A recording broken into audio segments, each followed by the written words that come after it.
Welcome to Wrestling Talk in the Shop, where we cover all things professional wrestling, from new wrestling to classic wrestling and everything in between.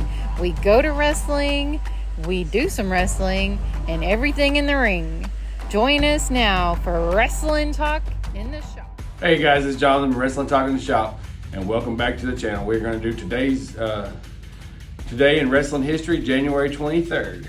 And I'll start it off with the most important one. On this day in 1984, Hulkamania was born as Hulk Hogan defeated the Iron Sheik in Madison Square Garden to win his first WWF Championship. He would go on to hold the belt for over 4 years. Hulkamania was not really born in 1984. He did it in AWA, and if Vern Gagne would have capitalized off of it, like he should have, no telling where we might be at today. But anyway, that's there's he really took off in 1984. We'll say that, but he was big before that. But anyway, moving along. On this day in 1995, on an episode of Monday Night Raw, the Smoking Guns defeated the 1-2-3 Kid and Bob Holly to win back the WWF Championship. If you're not familiar, the Smoking Guns was Billy Gunn. He's still doing it today, and that he was one half of the Smoking Guns, along with Bart Gunn, who was most famous for being knocked out by Butterbean in the Brawl for All tournament. And 1-2-3 Kid is actually Six or X-Pac, or however you want to know.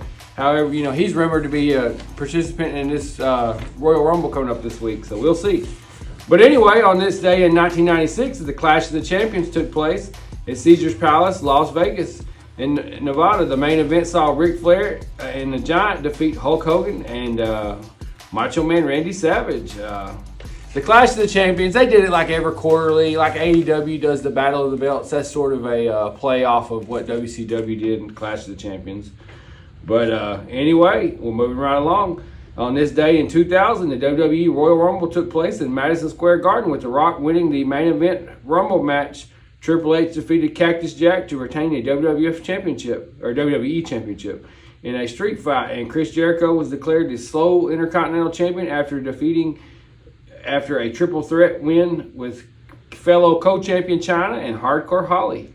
The Hardy Boys also defeated the Dudley Boys in the first ever tables match that took place at the event, and was also the first ever WWE pay-per-view to air on terroristic television. Or maybe I'm reading it wrong. In the UK, was broadcast on Channel 4, and another first. Taz made a victorious WWE debut as the opponent of Kurt Angle. The loss was Kurt Angle's first opponent in his professional wrestling career.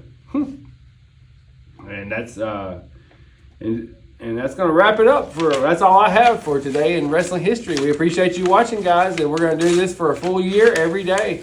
And we're going to every day we're going to do wrestling history segments. And anyway, I appreciate you watching. Like and subscribe. Hit that notification bell.